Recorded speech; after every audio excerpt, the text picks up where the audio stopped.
possess an independent nuclear force.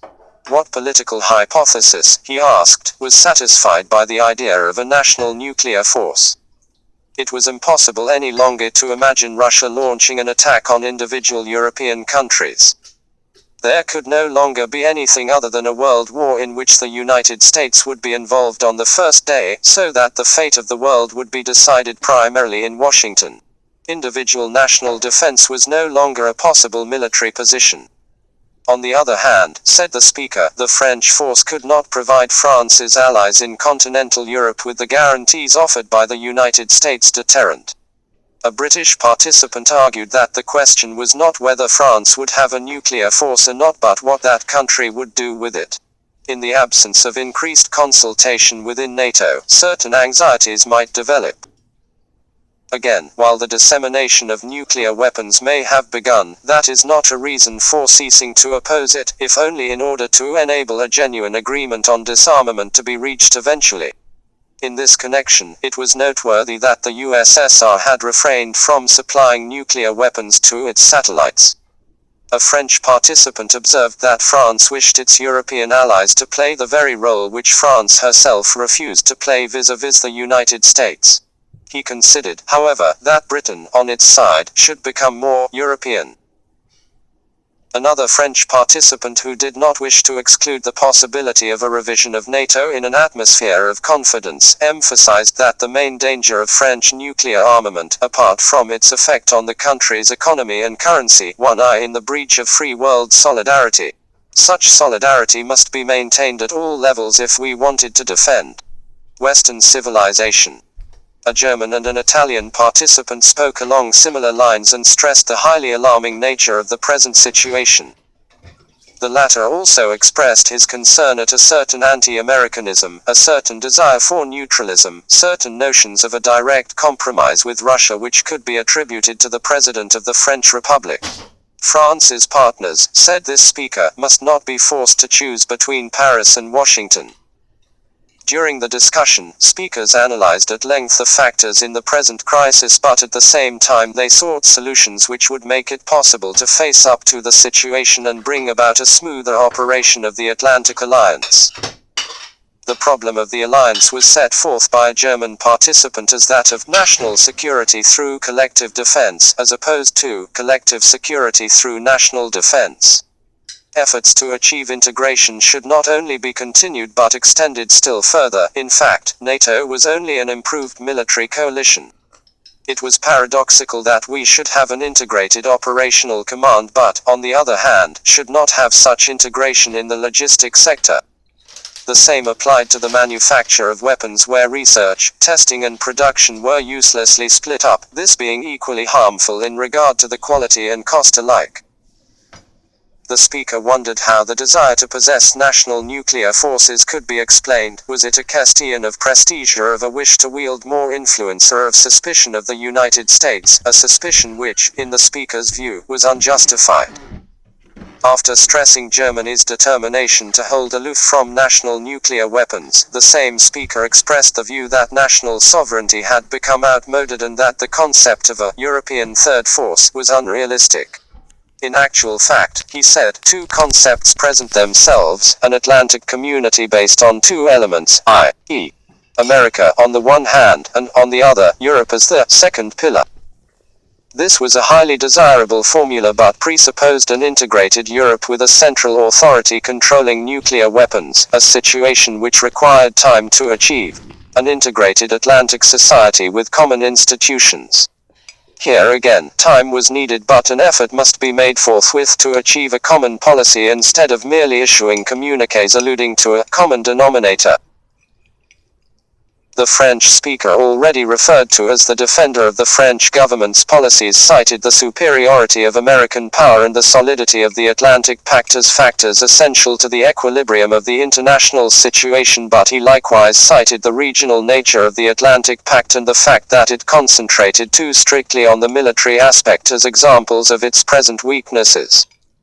If confronted with global aggression, he argued, the NATO powers must be able to devise a global strategy and similarly reach agreement on questions outside the alliance's regional framework, e.g., the Congo, New Guinea or the Near East. Moreover, in order to obtain stronger support from public opinion, it would be desirable for the pact to concern itself with the economic and cultural fields as well. The same speaker was opposed to the American nuclear monopoly and the lack of balance in the alliance, and stressed that the French deterrent was not aimed at destroying the pact nor at creating a European third force. Neither neutralism nor anti-Americanism was involved, nor was there any desire on the part of France to see a Europe independent of the community. France could only benefit from coordinating its action with that of its allies, more especially as regards the distribution of strategic objectives and roles. On the other hand, France did not wish to see its strength submerged in a denationalized entity, and it was for this reason that France did not support the concept of a multilateral force as suggested at Nassau, a force which would be deprived of nuclear warheads, provision of which would depend on American goodwill. Replying to the previous speaker, an American participant set out his country's aims as follows: to encourage a strong Europe and hence to encourage its economic and political integration. To create and strengthen arrangements facilitating increased Atlantic cooperation. The nuclear defense of the West is indivisible. The defense of Europe is vital to the United States. The defense of Europe depends on the American deterrent. Because of this, the United States commitment was of a permanent nature, as demonstrated by the presence of thousands of Americans based in Europe. Having expressed these convictions, the speaker went on to say that it was necessary to take joint action to maintain the stability of our economies, to strengthen our military potential, and to increase our assistance to new nations, more especially to keep them out of the grasp of the East. In discussing the difficult problem of the control of atomic weapons, a difficulty arose which had already been mentioned by a German participant. Technology had gone so much further than had the traditional arrangements between sovereign states that it was important to find new institutional methods for exercising our power over the terrible weapons available to us. There were three possibilities in regard to that power of control: leave things as they were, relying on the United States in the hope that the situation would not change. This implied an increased dependence of the free world on the United States and did not take account of the present British potential nor of the future French potential.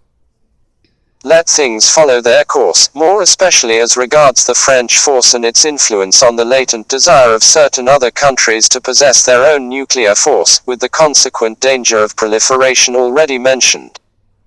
To consider NATO as an atomic power in its own right and hence establish, at any rate among certain of its member countries, joint possession of certain nuclear devices with power of decision being held on an equal footing. The speaker considered this solution as the only one possible, given that Europe had not yet reached a stage where it could speak with a single voice, and such was the line of the present proposal for a multilateral force, which represented an effort, however imperfect, to utilize national potentials and enable all the countries concerned, even if they had no nuclear potential of their own, to participate in their own defense in this field. To make a choice in favor of a multilateral force was not, the speaker went on to say, an easy matter, since the objection to several fingers on the trigger still remained, and this applied to an Atlantic and a European force alike, so long as the latter failed to delegate power to one person, but that objection applied still more cogently to a juxtaposition of national forces with several fingers on several triggers, and a consequent increase in the dangers of an accident. Again, the creation of a multilateral force would enable the United States' partners to share America's experience in the management of such a force, and the speaker expressed the hope that in these circumstances the various countries would not insist any longer on the possession of a nuclear force.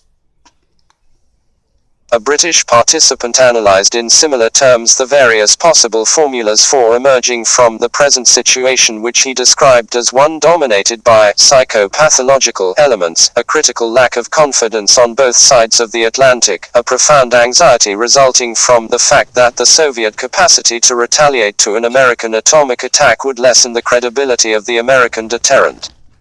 Three possibilities were open to us: each ally to possess its own nuclear force. Such a formula, said the speaker, was irrational and a cause of division within the alliance.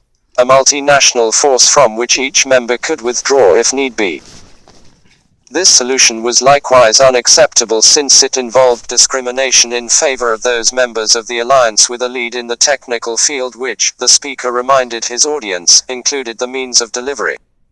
A multilateral force, but this would only be genuinely multilateral and retain all its credibility if it excluded any possibility of a United States veto on its use. This would not be easy in practice, if only because such a concession would involve the danger of increasing the United States' liabilities out of all proportion to its interest in the joint defense of Europe. The best practical solution would therefore consist in giving the European members greater say in the use of the deterrent by increasing their knowledge in this field and intensifying joint consultation. To achieve this, said the speaker, institutional arrangements were not enough and mutual confidence was a vital element. Interdependence must operate in both directions. A Turkish participant devoted most of his statement to this psychological aspect of cooperation between allies and expressed relative optimism. He suggested 3 approaches to prevent current problems from becoming harmful to NATO: elimination of any factors contributing to the dramatization of these problems, making allowance for the pride and susceptibilities of all parties, ensuring as far as possible that the various problems do not